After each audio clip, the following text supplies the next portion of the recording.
Hello and welcome to this video. इस video में हम rainfall measurement, rain gauge, rainfall mass curve और rainfall hyetograph के बारे में बात करेंगे कि रेनफॉल को कैसे मेजर किया जाता है और रेन गेजेस इसमें किस तरीके से हमारे लिए हेल्पफुल हैं और रेनफॉल हाइटोग्राफ और रेनफॉल मास कर्व क्या होते हैं।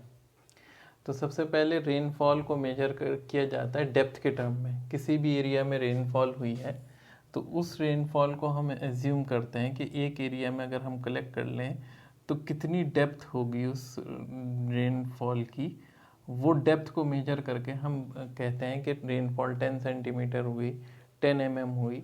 तो रेनफॉल को मेजर करते हैं डेप्थ के टर्म में।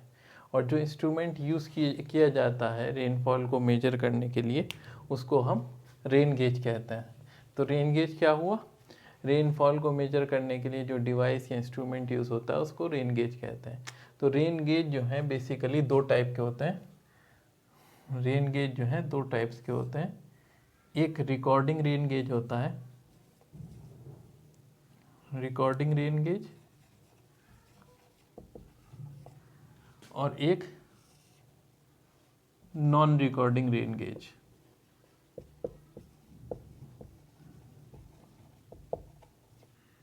Non recording rain gauge. तो नॉन रिकॉर्डिंग और रिकॉर्डिंग रेन गेज में क्या फ़र्क है?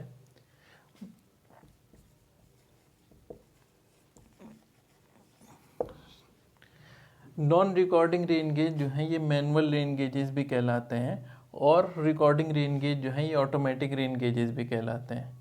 नॉन रिकॉर्डिंग रेन गेज में आपका जो आउटपुट है वो आपको मैनुअली मेजर करना पड़ता है और इसमें कोई भी ग्राफ के फॉर्म में आउटपुट जो है ग्राफ की फॉर्म में नहीं आता, ग्राफ की फॉर्म में आउटपुट ऑब्टेन नहीं होगा। इसमें रिकॉर्डिंग रेन गेज में दो जो आउटपुट होगा वो ग्राफ की फॉर्म में ऑब्टेन होगा, ग्राफिकल आउटपुट यहाँ पे मिलेगा आपको। ये ग्राफ जो है रेनफॉल मास कर्व भी हो सकता है या फिर जो है रेनफॉल हाइटोग्राफ भी हो सकता है। अब ये रेनफॉल मास कर्व और रेनफॉल हाइटोग्राफ क्या होता है ये हम अभी आगे डिस्कस करेंगे। तो नॉन रिकॉर्डिंग रेन गेज में जो भी आउटपुट है वो ग्राफिकल फॉर्म में ऑब्टेन नहीं होगा। रिकॉर्डिंग रेन गेज में आपको जो आउटपुट मिलेगा रेनफॉल का वो ग्राफिकल फॉर्म में मिलेगा। नॉन रिकॉर्डिंग रेन गेज जो है इसका एग्जाम्पल है सीमंस रेन गेज। ये इंडियन स्टैंडर्ड रेन गेज है जो कि कॉमनली यूज्ड है, बहुत अक्सर जगह पे यही इस्तेमाल किया गया है। नॉन रिकॉर्डिंग रेन गेजेस में कई सारे हैं। टिपिंग बकेट है, bucket rain gauge, siphon rain gauge,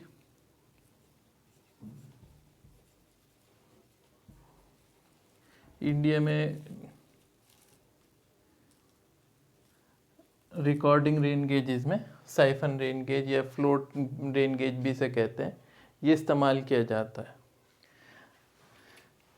तो अब हम डिस्कस करेंगे कि ये रेनफॉल मास कर्व और रेनफॉल हाइटोग्राफ क्या है जो कि हमें रिकॉर्डिंग रेन गेज से ऑब्टेन होते हैं।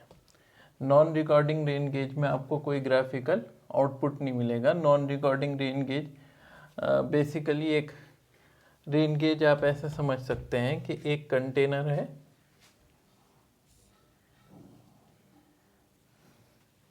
इसमें जब रेनफॉल हो रही है तो वाटर कलेक्ट हो रहा है।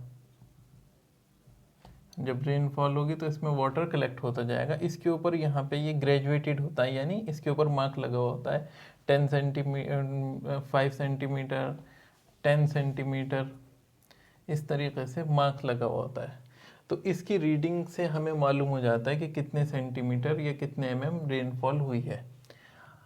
मैक्सिमम वॉल्यूम इसकी जो होती है हाइट जो होती है जनरली 10 सेंटीमीटर होती है। तो नॉन रिकॉर्डिंग रेन गेज में अगर 10 सेंटीमीटर हाइट अगर एक दिन में बारिश हो गई, जैसे मानसून सीजन में होता है, तो आपको मैनुअली इसको जाके एम्प्टी करना पड़ेगा, ये पानी खाली करना पड़ेगा, फिर दोबारा से रीडिंग स्टार्ट होगी।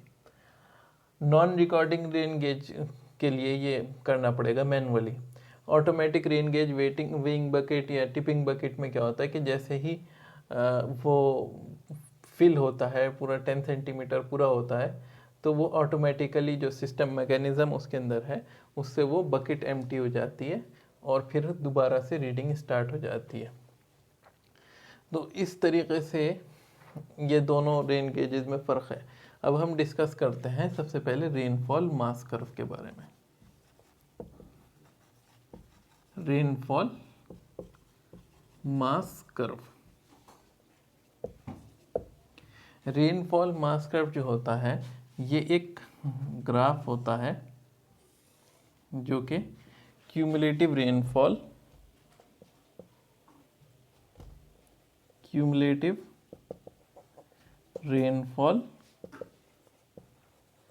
वर्सेस टाइम, इन दोनों के ग्राफ को हम क्या कहते हैं, rainfall mass curve. Cumulative rainfall किसे कहते हैं कि ये जब आप रेनफॉल को रेन गेज के अंदर मेजर कर रहे हैं तो यहाँ आपको जो है डिफरेंट टाइम पे, सपोज करिए 9 o'clock रेनफॉल स्टार्ट हुई, तो 9:10, 9:20, 9:30, 9:40, इस तरीके से ये टाइमिंग्स हैं आपकी। तो जब आप इसमें रीडिंग लेंगे रेन गेज में, तो आप अगर 9:10 पे 5 सेंटीमीटर रेनफॉल हुई है तो आपको 5 सेंटीमीटर की रीडिंग यहाँ से मिल जाएगी।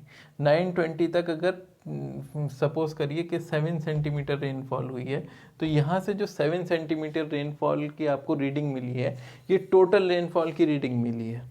यानी कि आपको 9:10 और 9:20 के बीच की रीडिंग नहीं मिली है, बल्कि आपको टोटल रेनफॉल की रीडिंग मिली है रेन गेज से कि 7 सेंटीमीटर रेनफॉल हो चुकी है। तो ये जो टोटल रेनफॉल है शुरू से लेके अब तक, तो वो आपके क्या कहलाती है, क्यूमुलेटिव रेनफॉल। इसी तरीके से अगर ये पूरा जो है, जब तक रेनफॉल एंड नहीं होगी तब तक जो आपको रीडिंग आती रहेगी रेन गेज से, तो वो क्यूमुलेटिव रेनफॉल की रीडिंग्स होंगी। सपोज करिए कि ये रेनफॉल 950 तक रही और यहाँ पे हमने क्यूमुलेटिव रेनफॉल जो है ये डेप्थ के टर्म में होगी। सपोज करिए ये सेंटीमीटर या mm में आपको रेनफॉल दी गई है। सपोज करिए कि 9:10 तक 2 सेंटीमीटर है, 9:20 पे जो है ये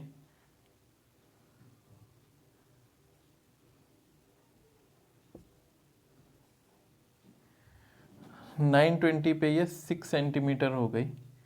फिर 9:30 पे ये डिक्रीज होना शुरू हुई, रेनफॉल डिक्रीज हो रही है, लेकिन यहाँ पे जो रीडिंग होगी वो मुस्तकिल बढ़ती रहेगी और ये आपका कहीं 7 सेंटीमीटर पे है। और फिर उसके बाद ये रेनफॉल 940 और 950 पे भी जब आपने रीडिंग ली तो 7 सेंटीमीटर ही आपको रीडिंग आई। तो इसका मतलब क्या है कि अगर हम इन पॉइंट्स को ज्वाइन कर दें स्मूथ लाइन से, तो ये इस तरीके से कर्व आएगा। तो ये जो कर्व कहलाता है क्यूमुलेटिव रेनफॉल वर्सेस टाइम का, ये रेनफॉल मास कर्व कहलाता है। क्या कहलाता है? Rainfall mass curve. अब ये इसका एक पोर्शन ये है जिसमें ये राइज कर रहा है और एक पोर्शन ये है जिसमें ये बिल्कुल फ्लैट है। तो ये फ्लैट पोर्शन ये रिप्रेजेंट कर रहा है कि 930 से 940 के बीच में रेनफॉल की डेप्थ इंक्रीज नहीं हुई रेन गेज में, यानी रेनफॉल स्टॉप हो गई है। इसी तरीके से 930 से 950 तक आप देखेंगे बिल्कुल फ्लैट है लाइन, यानी इस बीच में रेनफॉल नहीं हुई। यानी रेनफॉल मास कर्व का जो फ्लैट पोर्शन होगा वो ये रिप्रेजेंट करेगा, ये फ्लैट पोर्शन जो है ये रिप्रेजेंट करेगा कि रेनफॉल बंद हो चुकी है। ये जो फ्लैट पोर्शन दिख रहा है आपको, ये क्या रिप्रेजेंट करेगा? Rainfall stopped. ये जो रेनफॉल मास कर्व है, इसका जो स्लोप होता है, इसका जो स्लोप है, अगर स्लोप आप इस कर्व का निकालें तो स्लोप क्या होता है? स्लोप यानी टेन थीटा, ये टेन थीटा, तो टेन थीटा क्या होता है? Perpendicular upon base. तो जो टेन थीटा है या स्लोप है रेनफॉल मास कर्व का, वो क्या रिप्रेजेंट करता है? चेंज इन रेनफॉल डेप्थ, यहाँ से यहाँ तक कितने रेनफॉल में चेंज आया, सपोज आर मान लीजिए, upon change in delta R, change in rainfall depth upon change in time. तो ये जो रिप्रेजेंट करता है, ये किस चीज़ को रिप्रेजेंट करता है? रेनफॉल इंटेंसिटी को। Rate of rainfall depth, rate of change of rainfall depth. तो ये जो स्लोप होता है रेनफॉल मास कर्व का,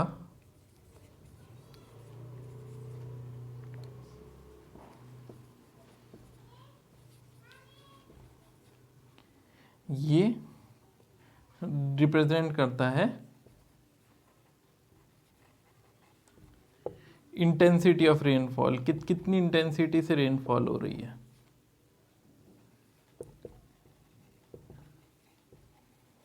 जब रेनफॉल की इंटेंसिटी ज़्यादा होगी तो ये स्लोप ज़्यादा होगा, और जब रेनफॉल रुक जाएगी या रेनफॉल की इंटेंसिटी ज़ीरो होगी तो ये स्लोप भी ज़ीरो होगा। अगर स्लोप ज़ीरो आ रहा है रेनफॉल मास कर्व का, इसका मतलब क्या है कि रेनफॉल हैज़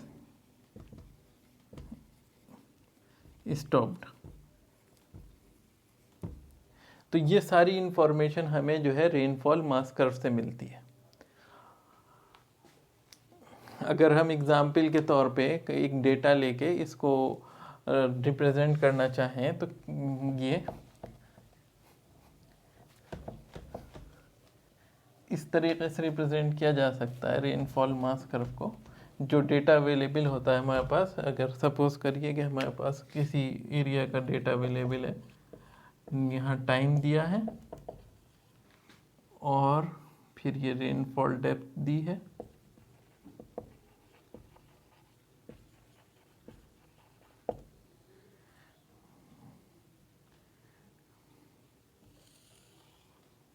mm में दी हुई है। सपोज करिए टाइम ये दिया हुआ है 9, 10, 9:20, 9:30 और ये 9:40 और 9:50। इस तरीके से आपको डेटा दिया हुआ है कि रेनफॉल डेप्थ सपोज करिए इस पोर्शन में 0 है, 9 बजे रेनफॉल स्टार्ट हुई तो 0 है, 9:10 पे ये 3 mm है, और 9:20 पे आपको रेनफॉल डेप्थ दी हुई है, क्यूमुलेटिव नहीं दी हुई है। क्यूमुलेटिव रेनफॉल डेप्थ आपको कैलकुलेट करनी है और फिर रेनफॉल मास कर्व बनाना है। ये यहाँ पे 5 mm है, फिर रेनफॉल हल्की हो गई और ये 2 mm है, ये 0 है, और फिर दोबारा 9:40 से 9:50 के बीच में 2 mm है। तो इससे आप रेनफॉल मास कर्व कैसे बनाएंगे? तो इसके लिए आप सबसे पहले क्या कैलकुलेट करेंगे? क्यूमुलेटिव, यहाँ पे रेनफॉल डेप्थ दी हुई थी तो आपको क्यूमुलेटिव रेनफॉल डेप्थ निकालनी होगी। इसके लिए क्या करना होगा कि फर्स्ट रीडिंग तो आप एज इट इज़ लिख लेंगे, फर्स्ट रीडिंग आप एज इट इज़ लिख लेंगे। इसके बाद जो भी रीडिंग लेंगे तो वो नेक्स्ट रीडिंग को उसमें ऐड करके फिर इस कॉलम में आप लिख देंगे। जैसे 0 + 3 3 हो जाएगा, फिर 3 + 5 8 हो जाएगा। तो इस तरीके से आप क्यूमुलेटिव रेनफॉल निकालते चले जाएंगे। 8 + 2 10 हो जाएगा, 10 + 0 10 ही रहेगा, और 10 + 2 फिर ये 12 आएगा। तो ये रीडिंग्स आ गई आपके पास। 9 बजे 0, 9:10 पे 3, 9:20 पे 8, 9:30 पे 10, 9:40 पे 10 और 12 9:50। तो अब आपको एक ग्राफ बनाना है इस रीडिंग को इस्तेमाल करते हुए। तो अगर आप ये ग्राफ बनाएंगे तो क्यूमुलेटिव रेनफॉल एक्स एक्सिस पे, वाई एक्सिस पे रहेगी और एक्स एक्सिस पे आपका टाइम रहेगा। तो सपोज करिए कि ये 4 है, ये 8 है और ये 12 है। ग्राफ पेपर पे बनाएंगे तो एग्जैक्ट आएगा। और यहाँ पे आपका टाइमिंग्स है 9, 10, 9:20, 9:30, 9:40 और फिर 9:50। तो अब फर्स्ट रीडिंग आपकी कितनी है? 0 है। 9 o'clock पे 0, 9:10 पे 3 है रीडिंग, तो 3 मार्क कर दिया।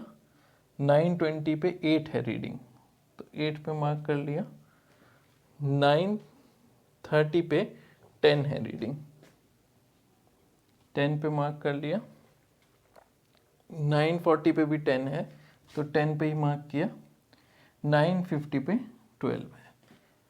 अब इस ग्राफ को आप स्मूथ हैंड से, इन पॉइंट्स को स्मूथ हैंड से आप ज्वाइन कर देंगे, ये इस तरीके से रहेगा, फिर ये इंक्रीज होगा। तो इस तरीके से आपको रेनफॉल हाइटोग्राफ मिल जाएगा। अब इस पोर्शन में आप देखेंगे कि जो स्लोप है वो सबसे ज़्यादा यहाँ पे है। तो यहाँ पे आपको अंदाज़ा लगेगा कि सबसे ज़्यादा रेनफॉल कहाँ पे हुई? 9:10 से 9:20 के बीच में मैक्सिमम रेनफॉल हुई, मैक्सिमम रेनफॉल इंटेंसिटी रही इस दौरान। और 9:30 से 9:40 के बीच में जो स्लोप है वो 0 है, बिल्कुल फ्लैट है ये पोर्शन, इसका स्लोप 0 है, डेल्टा आर जो है वो 0 है। तो इसलिए यहाँ पे रेनफॉल स्टॉप हुई थी, फिर दोबारा से 9:40 के बाद स्टार्ट हो गई। तो इस तरीके से आप जो है रेनफॉल हाइटोग्राफ जो आपको ऑब्टेन होता है रिकॉर्डिंग रेन गेज से, उससे ये सारी इंफॉर्मेशन आपको मिल सकती है कि रेनफॉल कब स्टॉप हुई और कब ये कंटिन्यूड रही। क्योंकि हम रिकॉर्डिंग रेन गेजेस में क्या करते हैं, रिकॉर्डिंग रेन गेजेस में ये इस तरीके का ग्राफ हमें ऑब्टेन हो जाता है, रेनफॉल मास कर्व की फॉर्म में हो या रेनफॉल हाइटोग्राफ की फॉर्म में। लेकिन नॉन रिकॉर्डिंग गेजेस में इस तरीके का कोई ग्राफ हमें नहीं मिलता। नॉन रिकॉर्डिंग रेन गेजेस में इंडियन स्टैंडर्ड टाइम के हिसाब से 8:30 पे हम रोज़ाना नॉन रिकॉर्डिंग रेन गेज की रीडिंग नोट करते हैं कि इसमें कितना सेंटीमीटर वाटर मौजूद है। तो हमें 24 आवर्स में रेनफॉल पता लग जाती है कि 24 आवर में रेनफॉल कितनी हुई। सपोज करिए जितना यहाँ पे 12 सेंटीमीटर हुई, तो 12 सेंटीमीटर की रीडिंग आपको मिल गई वहाँ से, या mm में है तो 12 mm की रीडिंग आपको वहाँ से मिल गई। तो लेकिन ये 12 mm किस तरीके से हुई, किस टाइम में हुई, और जो है बीच में स्टॉप हुई थी या कंटिन्यूस रेनफॉल थी, या इसकी इंटेंसिटी कितनी थी, ये सारी इंफॉर्मेशन आपको नॉन रिकॉर्डिंग रेन गेज से नहीं मिलेगी। सिर्फ आपको टोटल डेप्थ मालूम होगी कि कितनी डेप्थ मालूम होगी नॉन रिकॉर्डिंग रेन गेज से, लेकिन ये नहीं मालूम होगा कि इंटेंसिटी क्या थी, ड्यूरेशन क्या था रेनफॉल का, ये सारी इंफॉर्मेशन नहीं मिलेगी। तो इसके लिए आपको जो है रिकॉर्डिंग रेन गेजेस की ज़रूरत पड़ती है। अब दूसरा जो रिकॉर्डिंग रेन गेज का ग्राफिकल आउटपुट होता है वो रेनफॉल हाइटोग्राफ होता है। हम इसके बारे में, रेनफॉल हाइटोग्राफ के बारे में डिस्कस करेंगे और फिर ये डिस्कस करेंगे कि ये रेन गेजेस में किस तरीके से ऑब्टेन होता है।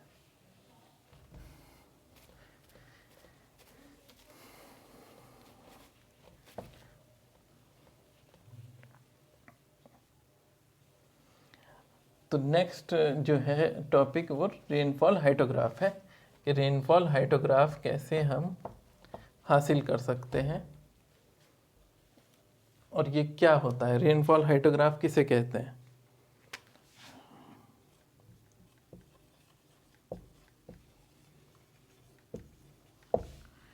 रेनफॉल हाइटोग्राफ जो है रेनफॉल इंटेंसिटी, रेनफॉल की इंटेंसिटी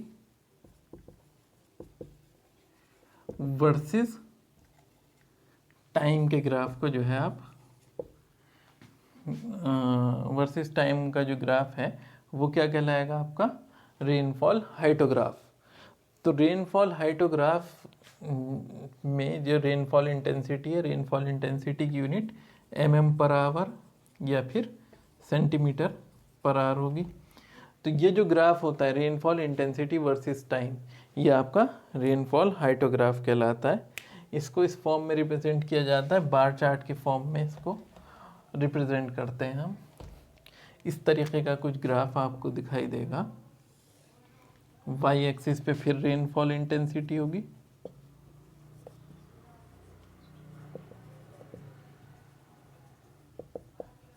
ये mm/आवर या सेंटीमीटर/आवर में होगी, और एक्स एक्सिस पे टाइम होगा।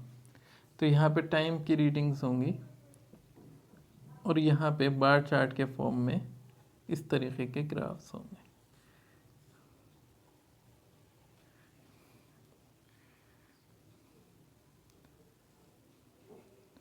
तो ये रिप्रेजेंट करेगा कि कब रेनफॉल इंटेंसिटी बढ़ रही है, कब घट रही है। जो इन ग्राफ्स का बार चार्ट का टॉप है वो रेनफॉल इंटेंसिटी को रिप्रेजेंट करता है। तो इस तरीके से ग्राफ ऑब्टेन होता है रेनफॉल हाइटोग्राफ के केस में। और रेनफॉल हाइटोग्राफ जो है इसका जो एरिया होता है, अगर हम ये देखें mm/आवर में और ये टाइम अगर आवर्स में है, इन दोनों को अगर हम मल्टीप्लाई कर देंगे तो mm मिल जाएगा हमें।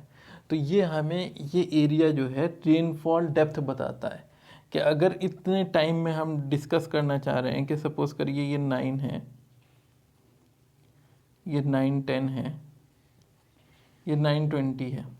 हमें मालूम करना है कि 9-10 से 9-20 तक कितनी रेनफॉल हुई। सपोज करिए यहाँ पे ये इंटेंसिटी I1 है, ये I2 है।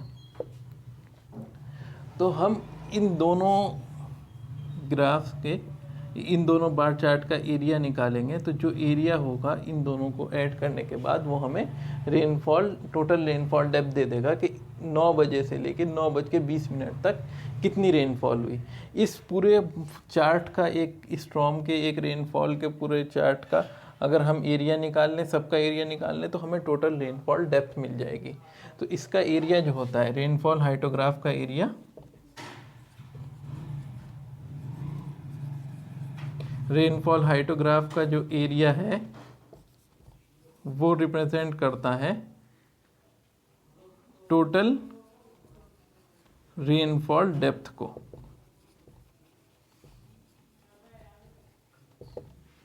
तो इस तरीके से आप किसी भी रेनफॉल, जब रेनफॉल हुई तो उसकी इंटेंसिटी को इस ग्राफ के ज़रिए मालूम कर सकते हैं। अगर रेनफॉल हाइटोग्राफ है आपके पास तो डायरेक्टली आपको इंटेंसिटी मालूम हो जाएगी, और टोटल रेनफॉल डेप्थ मालूम करने के लिए आप इस रेनफॉल हाइटोग्राफ का एरिया मेजर करेंगे। और एरिया मेजर करने के लिए ये रेक्टेंगल है, तो ये I1 इंटू ये जो टाइम है इंटू T1 सपोज करिए, और प्लस I2 इंटू T2। और ये क्योंकि टाइम यहाँ मिनट्स में है तो इसको आप 60 से डिवाइड करके आवर्स में कन्वर्ट कर लेंगे, तो आपको टोटल mm में रेनफॉल मिल जाएगी कि कितनी रेनफॉल हुई है। तो इस तरीके से ये रेनफॉल हाइटोग्राफ रेनफॉल की प्रॉपर्टीज़ को, उसकी इंटेंसिटी, उसकी टोटल डेप्थ को, डिफरेंट टाइम के बीच में कितनी रेनफॉल हुई, ये सब मालूम करने में हेल्प करता है। अब सपोज एग्जाम्पल ले लें हम कि ये टाइम दिया हुआ है आपको और यहाँ पे रेनफॉल डेप्थ दी हुई है। तो इसको यूज़ करते हुए आप रेनफॉल हाइटोग्राफ कैसे बनाएंगे।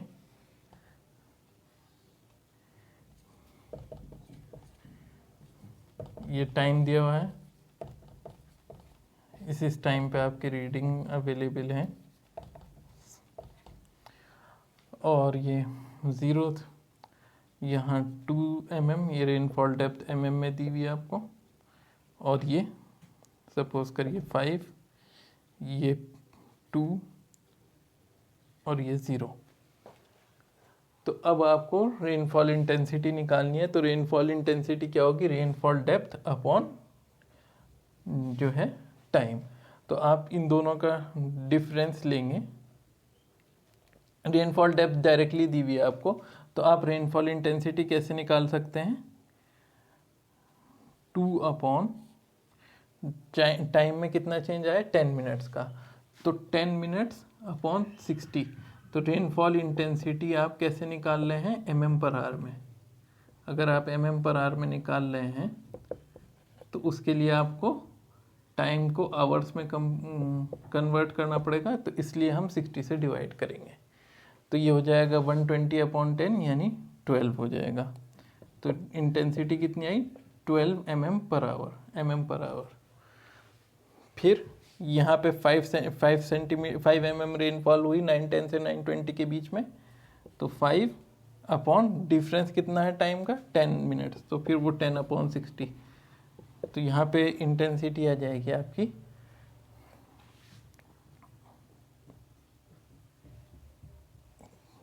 30। इसी तरीके से यहाँ पे फिर इंटेंसिटी निकालेंगे, तो ये 12 आएगी, और यहाँ पे जब इंटेंसिटी निकालेंगे 0/10/60 तो 0 आएगी। तो इस तरीके से आपको ये रीडिंग्स मिल जाएंगी। अब आप एक्स एक्सिस पे रेनफॉल इंटेंसिटी ले लेंगे mm/h में। सपोज करिए ये 10 है, ये 20 है, ये 30 है, और फिर ये 40। तो आप रेनफॉल इंटेंसिटी को यहाँ टाइम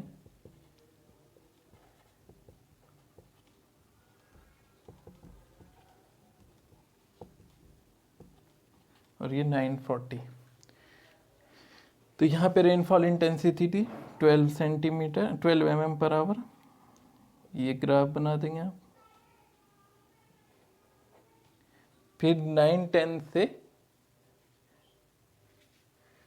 9:20 के बीच में रेनफॉल हुई 5 सेंटीमीटर, तो रेनफॉल इंटेंसिटी हुई 30।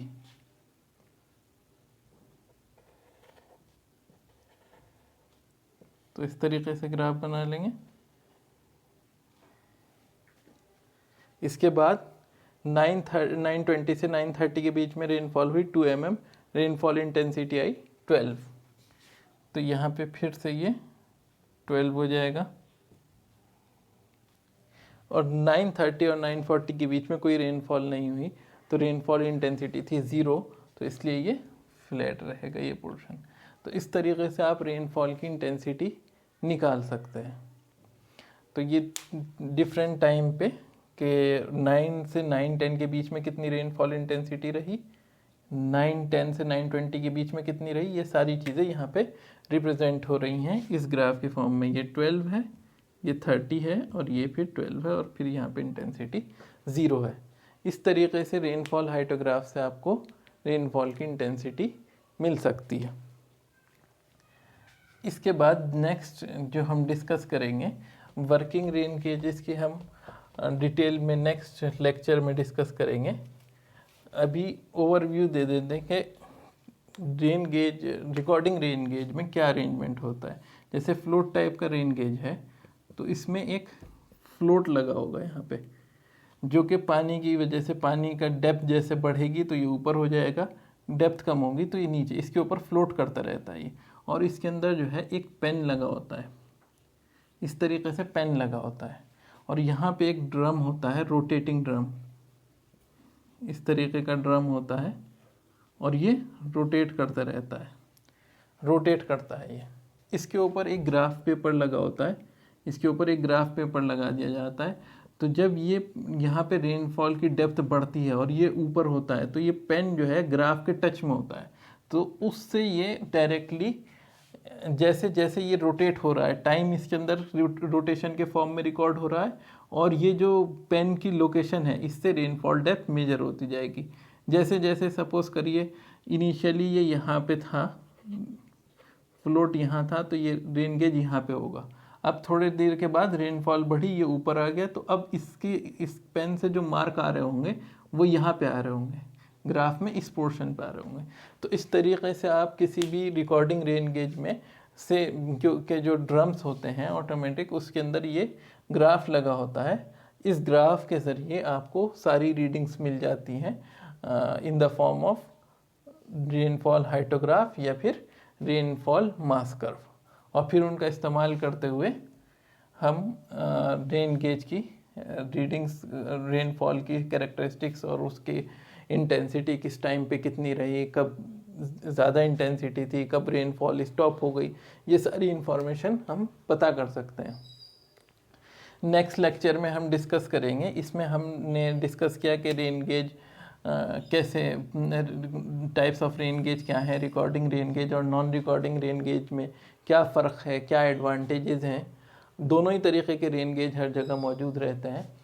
तो इस नेक्स्ट लेक्चर में हम डिस्कस करेंगे कि रेन गेज की क्या लोकेशन होनी चाहिए, कहाँ पे हम लगाएं रेन गेज को, क्या उसके लिए आइडियल सिचुएशन है, और हर कितनी दूरी के ऊपर रेन गेज लगाना चाहिए हमें, रेन गेज नेटवर्क क्या होता है, कितने रेन गेज किसी एरिया में जो है वो सफिशिएंट होते हैं, उनके रेनफॉल डेटा से काफ़ी हो जाता है किसी कैचमेंट एरिया के लिए, और रेनफॉल का एरियल एक्सटेंट, कितनी दूर तक रेनफॉल हो रही है, ये भी डिस्कस किया जाएगा नेक्स्ट लेक्चर में। Thank you for watching our video. Please subscribe to our channel and like the video. Press the bell icon for more videos on such topics. Thank you.